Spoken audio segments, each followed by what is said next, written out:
In this video, we're going to have a look at something called the binomial expansion. Now, what is the binomial expansion? Well, consider if we've got a expression a plus b all squared.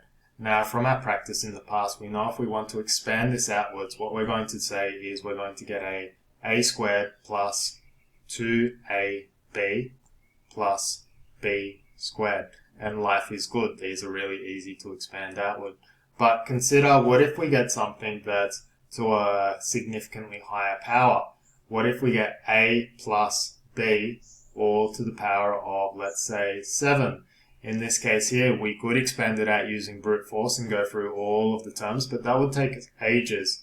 Now, this is where we can use something called the binomial expansion, which is a tool for expanding these sort of expressions out. So let's say we don't have 7 and we'll change it to an n.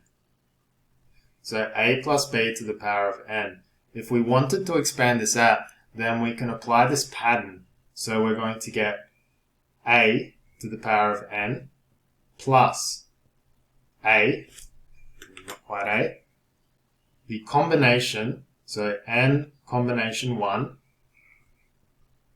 times a to the power of n take 1 times b plus combination, so n combination 2 times a to the power of n take 2 times b squared. Then we're going to skip a few terms. Then we'll come back and we're going to go for what's called the general term. So we're going to get n r, so combination, n combination r, a to the power of n take r times b to the power of r. Then skipping a few terms in between, our last two terms are going to look like combination n, so n and then n take 1, a, and then we're going to get n, just a, multiplied by b to the power of n take 1, plus, and then finally we get b to the power of n. So, in a nutshell, the binomial expansion is simply applying this rule right here. Alright, cool. Now, if this stands true, then say, for example, if we have something like x plus, let's go 3 to the power of 4, we should be able to expand this outwards using this rule that we've defined up here, so this binomial expansion. Now, doing this, what we're going to get is the first term is going to be a to the power of n. So our first term here, this will be our a, this will be our b, and this will be our n. If this holds true, then we're going to get x, because that's our a, to the power of 4.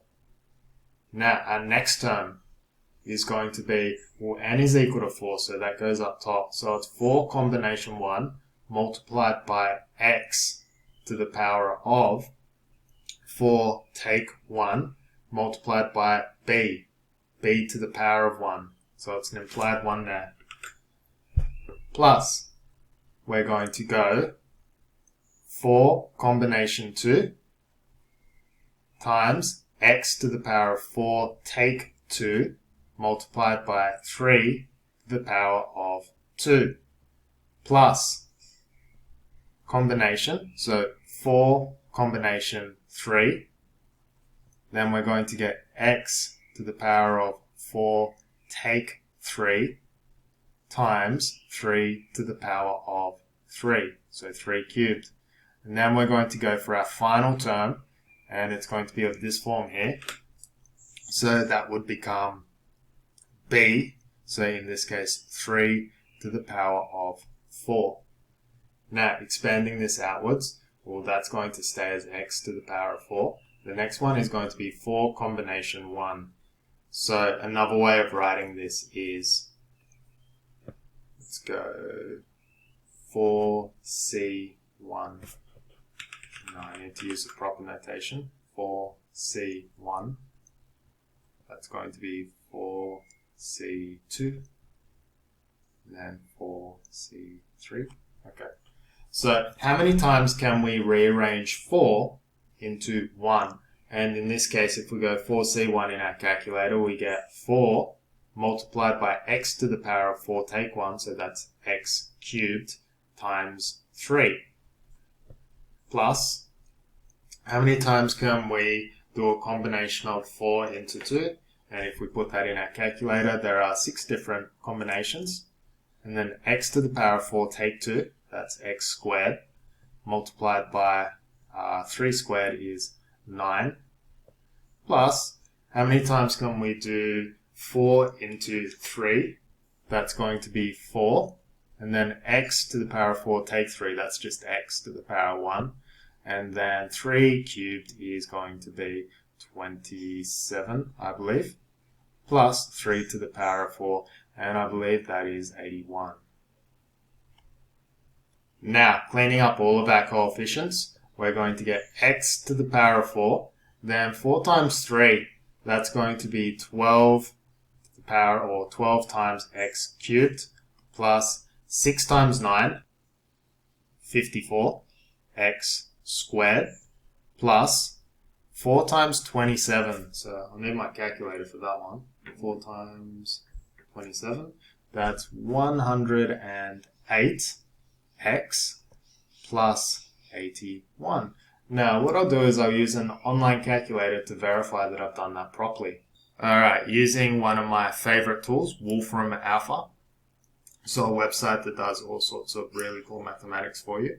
If I tell it to expand x plus 3 to the power of 4, then it gives me x to the power of 4, tick, plus 12x cubed, tick, plus 54x squared, tick, plus 108x, tick, plus 81.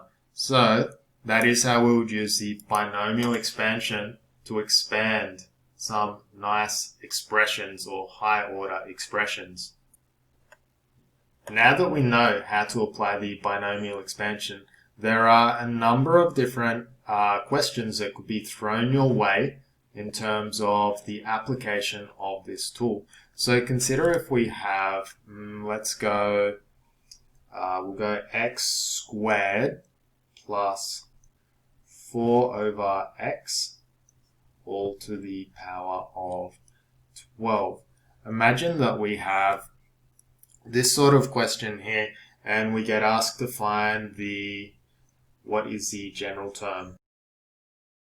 Now, the general term for a binomial expansion is simply a general way of describing any particular term in this expression. So, in this case here, the general term is described by this particular term in here.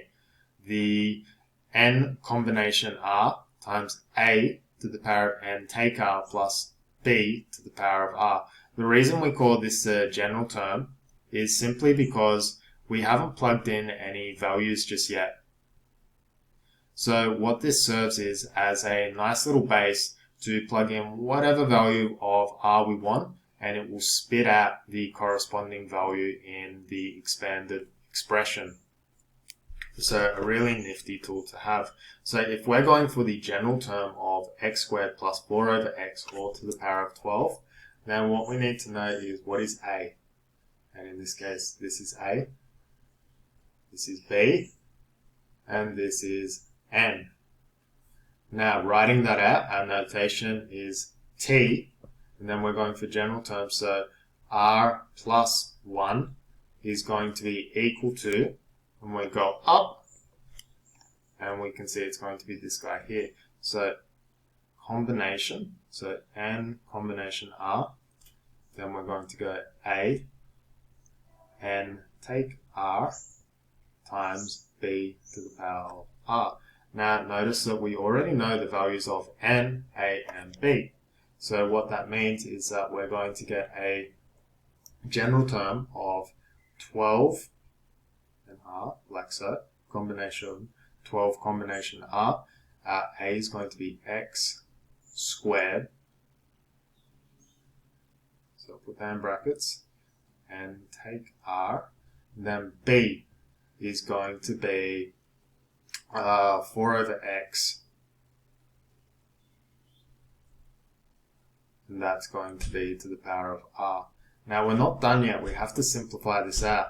Notice that we've got an x here and an x here. What we want to do is expand open all of these brackets except for the binomial coefficient, which is this guy over here. We want to expand everything else out so we get a nice simple looking expression. So we're going to get 12 combination r, then expanding this open, this is going to be x 2n minus 2r, so indices multiplication there. Then the 4 over x, that's going to become 4x to the negative 1 take r, going down to a new line. Alright, cool. So now we've got these two x's to different powers. We can bring those guys together using our index laws. So because we're multiplying these together, we simply add the indices. So that will be 2n minus 3r times 4 to the power of r. So what we'd have here is our general term. So we can stick in, or actually no, I lie, I need to change this guy out here to 12 because that's our n. So 12r x, this is going to be 24, take 3r times 4 to the power of r. So what we have here is our general term. One thing to take note of is I probably should have, the moment I swapped in 12 here, I should have done it here as well and then propagated the change all the way through, but this should be fine. Now, the final thing that you could potentially be asked to do with these sort of questions is, what is the constant term? Now, what does it mean by a constant term? Imagine that let's go back upwards to our example here. Imagine that we're looking at this expanded expression here. We ask ourselves, how this expression itself, it's made up of all terms. But of these terms, the only one that's a constant is this one here.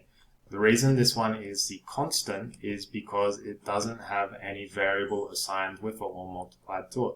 So when we're looking at what is the constant term, what this is effectively asking is what term in the expansion of this expression here will yield the constant. Now the way in which we find this is we have to do it such that it's going to be something x to the power of 0. So anything to the power of 0 is going to give 1. So effectively it's going to be this guy and I believe this guy here. But we need to know what is the value of r that will actually do that. Now the way in which we're going to do that is we're going to say 24 minus 3r is going to equal 0. Solving for r, we're going to get r is 24 over 3.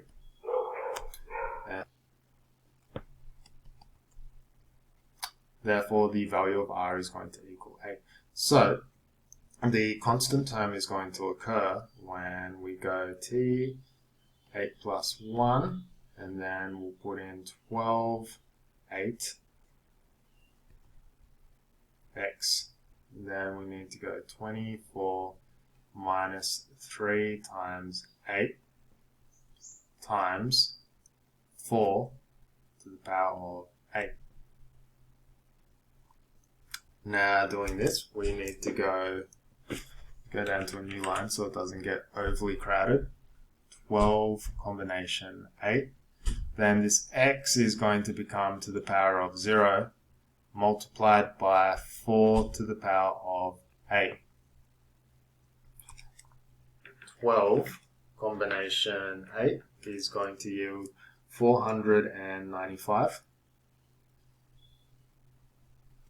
multiplied by 4 to the power of 8. That's 65 1,536. And then multiplying those two together, we get something that is enormously large. So that's one way we could do it.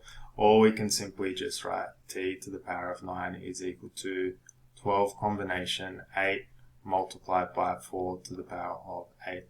And this would also be an acceptable answer, thus showing us what is the constant term. So these have been firstly, in hindsight, what we set out to do was we wanted to understand what is the binomial expansion. And the binomial expansion is just a means of expanding out brackets that are raised to really high powers using just a simple process, so as seen up here. And then we looked at what is the general term, so how can we just calculate the whatever term we want in the expansion, and then finally how can we find something called a constant term, so the term that when we expand everything out it's going to come up as a constant.